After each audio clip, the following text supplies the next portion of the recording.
नमस्कार, मैं सुरेंद्र श्रीवास्तव लोकनाथ से।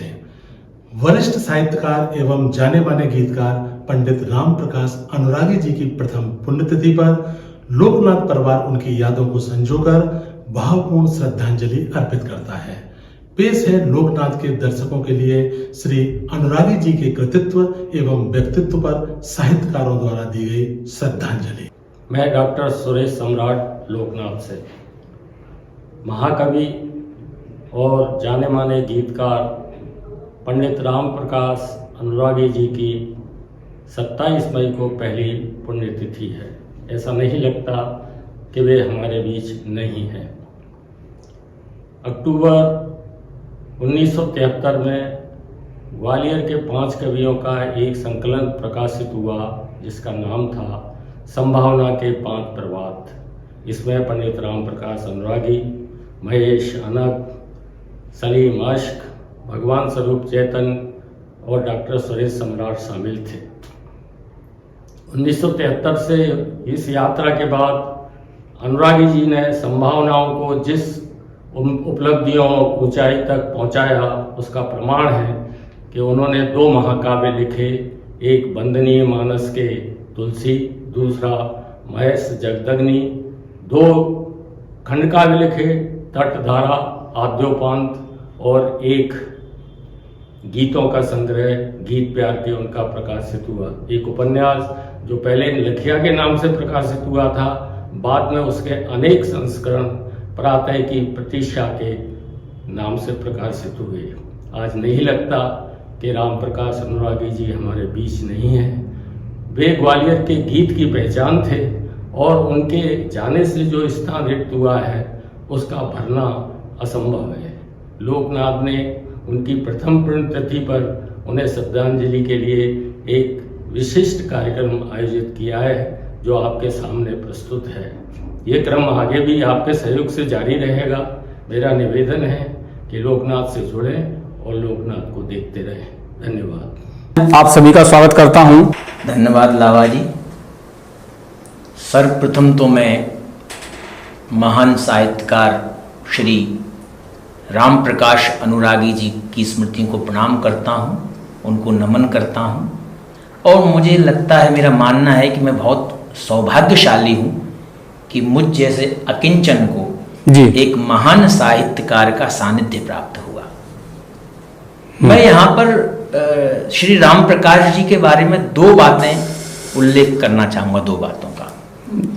एक उनका व्यक्तित्व, दूसरा उनका कृतित्व। बहुत संक्षेप में, समय कम है। जहाँ तक, क्योंकि मेरा मानना है कोई भी कलाकार हो, साहित्यकार हो, रचनाकार हो या कोई बहुत बड़ा महान व्यक्ति हो, जी उसको महान बनने के पीछे उसके व्यक्तित्व का बड़ी भूमिका होती है। पहली बार जब मैं उनसे मिला एक गोष्ठी में, मुझे आज भी याद है जी, तो बस प्रथम मुलाकात में ही मुझे उनने बहुत ज्यादा प्रभावित किया। उनका व्यक्तित्व इतना सरल था कि इतने बड़े रचनाकार होने के बावजूद अपने छोटों को कैसे गले लगाया जाए, कैसे उनका उत्साहवर्धन किया जाए ताकि उनके अंदर किसी तरह का इंफीरियरिटी कॉम्प्लेक्स ना आए, ये उनकी खासियत थी। मुझे याद आता है उनके व्यक्तित्व जब मिला तो मुझे वास्तव में उनसे मिलने के बाद डॉक्टर कुंवर बेचन की वो पंक्तियां हमेशा याद आती थी। जब मैं डॉक्टर राम प्रकाश जी से मिलता था, जी वो क्या पंक्तियां, वो भी आप सुनो, उनको भी मैंने सुनाई, बड़ी अच्छी लगी। जी कि कोई उस पेड़ से सीखे मुसीबत में अड़े रहना, कोई उस पेड़ से सीखे मुसीबत में अड़े रहना, कि जिसने बाढ़ के पानी में भी सीखा खड़े रहना। वाह वाह, क्या बात। मैं कितने ही बड़े लोगों की नीचाई से वाकिफ हूँ, बहुत मुश्किल है दुनिया में बड़े होकर बड़े रहना। बिल्कुल बिल्कुल। राम प्रकाश अनुरागी जी वास्तव में बड़े होकर बड़े थे। बिल्कुल। उनके अंदर बड़प्पन था। ये मैं उनके बारे में, क्योंकि ये संस्कार उनको अपने घर से प्राप्त हुए। आप उनका जीवन परिचय उठाकर देखें, मध्यम वर्गीय परिवार में वो जन्म लिया उन्होंने। जी और बहुत अच्छे संस्कार उनको माता पिता से प्राप्त हुए, जैसा कि उन्होंने मुझे बताया। जी तो ये सारी बातें जिस माहौल में पले बड़े, उनके अंदर संस्कार और संस्कृति को लेकर जो लगाव था, जो सहेजने की प्रवृत्ति थी, वो बिल्कुल। अनुरागी जी में बहुत ज्यादा थी। बिल्कुल। आप उनकी पुस्तकें पढ़ें तो ये बात स्पष्ट रूप से आप देखेंगे। ये तो बात होती है राम प्रकाश जी के व्यक्तित्व की। जी जी अब मैं उनके कृतित्व की बात करना चाहता हूँ। जी मैं आपको बताना चाहता हूँ, जब भी मैं उनके निवास स्थान पर जाता था तो कुछ ना कुछ साहित्य को, हमारी परिचर्चा साहित्य को ही लेकर होती थी। जी जी तो उन्होंने कई बातें ऐसी बताई कि साहित्य कैसा होना चाहिए। आज लोग नए नए लोग गीत लिख रहे हैं, गजल लिख रहे हैं, दोहे लिख रहे हैं, लेकिन सवाल ये है कि इस चमक दमक को देखकर आदमी भागदौड़ में शामिल तो होना चाहता है, जी, जी। लेकिन कहीं ना कहीं उससे मौलिकता दूर होती जा रही है। जी, जी। वो मौलिकता के बहुत बड़े पैरोकार थे, बिल्कुल। उसी वकालत करते थे कि आपकी रचनाओं में मौलिकता होनी चाहिए, आपके भाव प्रधान रचना होना चाहिए, उसके क्या तथ्य होना चाहिए, क्या शिल्प होना बिल्कुल। चाहिए, क्या प्रस्तुतिकरण होना चाहिए। ये छोटी छोटी बातों पर अनुरागी जी बड़ी विशेष रूप से ध्यान देते थे, गंभीरतापूर्वक बिल्कुल। चिंतन करते थे। और मैं अंतिम 4 पंक्तियों से अपनी बात को समापन करना चाहता हूं अनुरागी जी जी की जी कृति। जी जी एक रोचक प्रसंग, एक गोष्ठी में हम बैठे हुए थे, उनका मैं रचना बताना चाहता हूं कि उनका कितनी बड़ी सोच थी। उन्होंने जी। हर विधा में लिखा।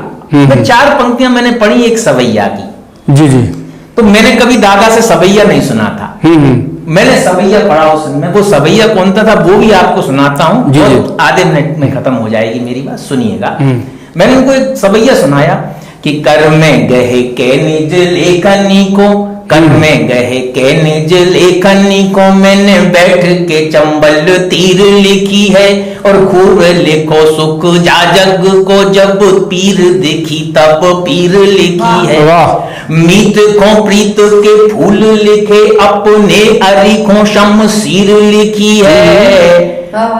मीत को प्रीत के फूल लिखे, अपने अरिखों शमशीर लिखी है। ओ हाथ की रेख तकी न कवि ने, जे वाह, हाथ वाह। में से तकदीर लिखी वाह है। वाह वाह वाह मैंने ये सवैया जब अनुरागी जी को सुनाया, बिल्कुल, अद्भुत। तो उसके बाद उनने कहा कि रवि बहुत अच्छा लिखा है। इसके बाद उन्होंने मुझे कम से कम 5-7 सवैये उस दिन सुनाए, तो बिल्कुल। स्वयं उनके द्वारा लिखे। वो साहब, तो मैं ये कहना चाह रहा हूं अपनी बात को खत्म करते हुए जी, जी। कि उनका अधिकार सब विधाओं पर था। सभी विधाओं उन्होंने पर, दोहा बिल्कुल। लिखे, छंद लिखे, सवैया लिखे, गीत लिखे, गजलें लिखी। बिल्कुल। मैं ऐसे महान व्यक्तित्व को बहुत बहुत प्रणाम बिल्कुल करता हूं। हमारे लिए वंदनीय है निश्चित रूप से। और गीत के तो वो ऐसे मर्मज्ञ थे कि उनकी जितनी तारीफ की जाए उतनी कम। और मैं चाहूंगा हमारे बीच में वरिष्ठ साहित्यकार रामनारायण ओझा जी बैठे हैं, उनका क्या मत है, क्या कहना है आदरणीय पंडित राम प्रकाश अनुरागी जी के लिए अपनी बात कहें जी।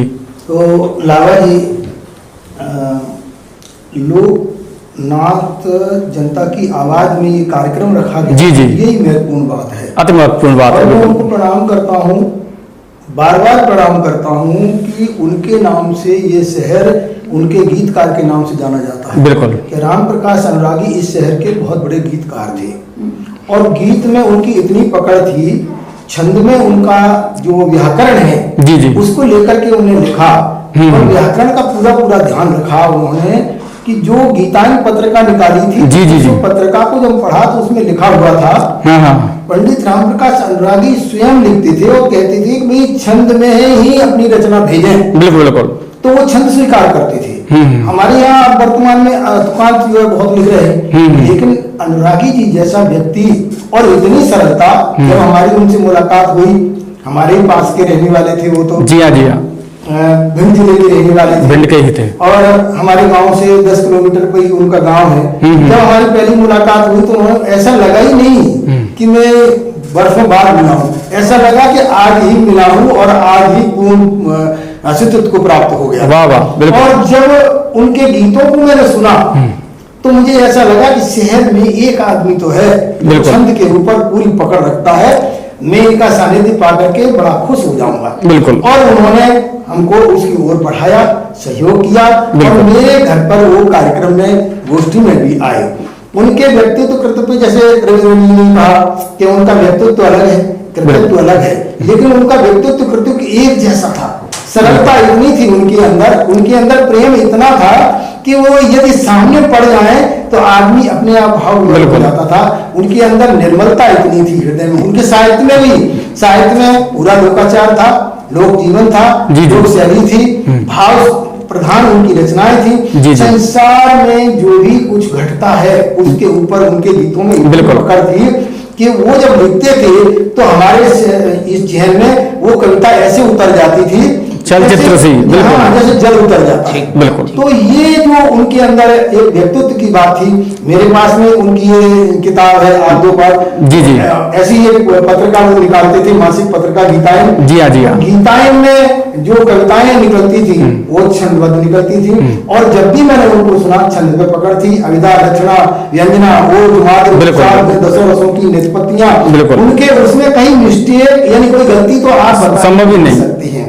बिल्कुल। उनकी व्यवस्था भी वैदिक थी। बिल्कुल वो बिल्कुल। जो है बिल्कुल वैदिक व्यवस्था के आधार पर काम करते थे, व्याकरण के आधार पर काम करते थे। बिल्कुल। और आज जो स्थिति है व्याकरण से हटती आ रही है। आज हम उनके सम्मान में जो आज कार्यक्रम कर रहे हैं तो क्यों याद कर रहे हैं? क्योंकि वो बड़े विशेष थे, विशेष थे। वास्तव में गीतों में बड़े थे, महाकवि और थे। इस शहर में उनकी महानता को मैं हमेशा प्रणाम करूंगा। जी, जी। मैं इतनी बात कह करके प्रणाम करता हूं उनको बार बार। उनकी स्मृति को 27 तारीख को उनकी पुण्यतिथि है, और मैं उनको प्रणाम करता हूं, बार बार प्रणाम करता हूं। ऐसे गीतकार को धन्यवाद। देश में अपना नाम करके चलिए। धन्यवाद ओझा जी, आपने बड़ी महत्वपूर्ण जानकारी दी पंडित राम प्रकाश अनुरागी जी के लिए। और वो तो महाकवि थे, पूरे शहर भर में शहर के कवि साहित्यकार, शहर के ही नहीं प्रदेश भर के लोग उनको जानते थे। और मैं इसी संदर्भ में इस बात को और आगे बढ़ाते हुए हमारे बीच में कवयित्री आदरणीय सुनीता व्यास जी बैठी हुई हैं, मैं उनके मत जानना चाहूँगा। आदरणीय, बताएं आप। नमस्कार, मैं आज लोकनाथ के माध्यम से पंडित राम प्रकाश अनुरागी जी को अपने श्रद्धा सुमन अर्पित करती हूँ। जी जी। और मैं भी उनसे कभी कभी मिलने जाया करती थी। बहुत ही मिलनसार, बहुत ही प्रेम रखने वाले, स्नेह रखने वाले थे वो, और उनकी धर्मपत्नी दोनों हम लोगों को बहुत स्नेह रखते थे, सारे साहित्यकारों को। आदरणीय दादा पंडित राम प्रकाश अनुरागी जी के बारे में हम जितना भी कहें कम ही है। जी बिल्कुल। और वो हिंदी अंग्रेजी में एमए थे, तो लिटरेचर पर उनकी पकड़ थी। उनकी कृतियों में है प्रातः की प्रतीक्षा, एक उपन्यास भी है, और कई खंड काव्य उन्होंने लिख डाले थे, जैसे अभी यादोपाल हमारे हाथ में है, तटधारा एक खंड काव्य है। गीत संग्रह, उनके जो गीत हैं, गीत प्यार के नाम से उनका गीत संग्रह है। उन्होंने मुक्त छंद भी लिखे, गजल संग्रह भी लिखे, और इसके अलावा उन्होंने जो वंदनीय मानस के तुलसी महाकाव्य लिखा, वो तो हम सबों ने पढ़ा है और अद्भुत देखा है, अद्भुत ग्रंथ था, बहुत ही अद्भुत है वो।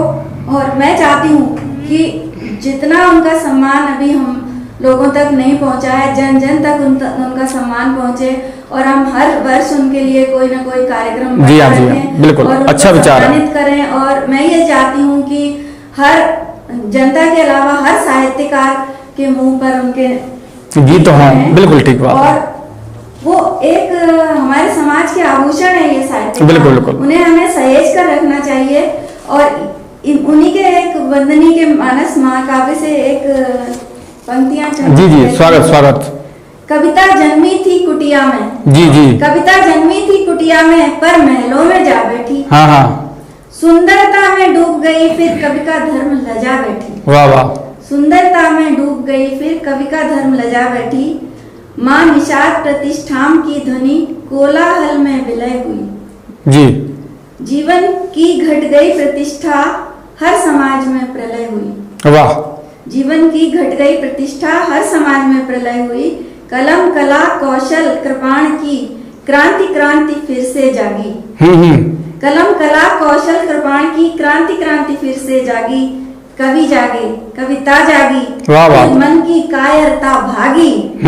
वंदनीय मानस के तुलसी, ओ तुलसी के राम। जी। शत शत तुम्हें प्रणाम, सत तुम्हें प्रणाम, राम तुम्हें बारंबार प्रणाम। और गीत प्यार के गीत संग्रह से चंद पंक्तियां कहती हूँ। जी। मैं नहीं बिछाऊंगा अर्थों की शैया पर शब्द का बिछोना। मैं नहीं बिछाऊंगा अर्थों की शैया पर शब्द का बिछोना। मैं नहीं लगाऊंगा स्वार्थ भरे बाल रूढ़ भाल पर ढिठोना। जी।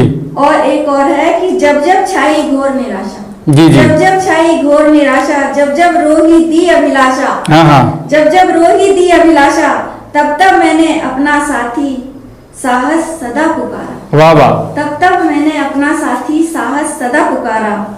उन्होंने गोस्वामी तुलसीदास को बहुत पढ़ा, बहुत समझा था और आत्मसात भी किया था। जी जी। उनकी कविताओं में आत्मा के सौंदर्य के दर्शन होते हैं। वे हमें समझाते थे, भूमि परित वह डाभर पानी, जिमी जीवई माया लिपटानी। जी जी। अर्थात मनुष्य जन्मते ही माया के प्रभाव में आ जाता है और जैसे जैसे उम्र बढ़ती जाती है वैसे वैसे वो प्रभाव भी बढ़ता जाता है। बिल्कुल। इसके परिणाम स्वरूप प्रेम, घृणा, क्रोध, ईर्ष्या, द्वेष, अहंकार, लगाव, अलगाव, अपना पराया, भला बुरा, लाभ हानि, यश अपयश, जी जी, सुख दुख आदि आदि सभी अनुभव बढ़ते जाते हैं। इनकी अनुभूतियां जब अभिव्यक्ति पाती हैं जी जी, तब कविताओं में विसंगतियां, आक्रोश, उद्वेग, द्वंद, विद्रोह, छटपटाहट, नैराश्य और अंत में आध्यात्म के दर्शन हो जाते हैं। बिल्कुल। उनकी कविताओं में यही आध्यात्मिक रूप है। बिल्कुल। और उनका यह कहना है कि मुझे कवियों की पीढ़ी में जो वरिष्ठ कवियों की पीढ़ी है उनके भी वो नाम लेते थे कि वीरेंद्र मिश्र, जगदीश सलील, जी जी, सलील, जी जी, जगदीश परमार, दामोदर शर्मा, जयंत अग्रवाल, मुकुट बिहारी सरोज और मेरे पिताजी का भी नाम लेते थे, दद्दू बलवंत सिंह। जी जी। श्री अनुरागी जी अब हमारे बीच नहीं है। उनकी स्मृति में उनके गीत महाकाव्य पर चर्चाएं हों, कार्यक्रम रखे जाएं जिससे समाज में उनको हमें प्रेरणा प्राप्त। बिल्कुल। धन्यवाद, नमस्ते। धन्यवाद सुनीत वैश्य जी, आपने विस्तृत जानकारी दी उनके साहित्य पर भी, और ये जानकारी बहुत कम लोगों को है, लेकिन फिर भी आपने जो जानकारी दी वो बधाई की पात्र हैं आप। और मैं लोकनाथ जनता की आवाज की ओर से आप सभी का हार्दिक आभार व्यक्त करता हूं। आप हमारे स्टूडियो में पधारे, आदरणीय सुनीत वैश्य जी और रामवरण ओझा जी, आदरणीय रविंद्र रवि जी, हम सब ने पंडित रामप्रकाश अनुरागी जी की स्मृति में ये कार्यक्रम के चलते उनको याद किया। आप सभी का आभार। मैं राजेश अवस्थी लावा एक बार फिर आपका आभार व्यक्त करता हूँ। नमस्कार।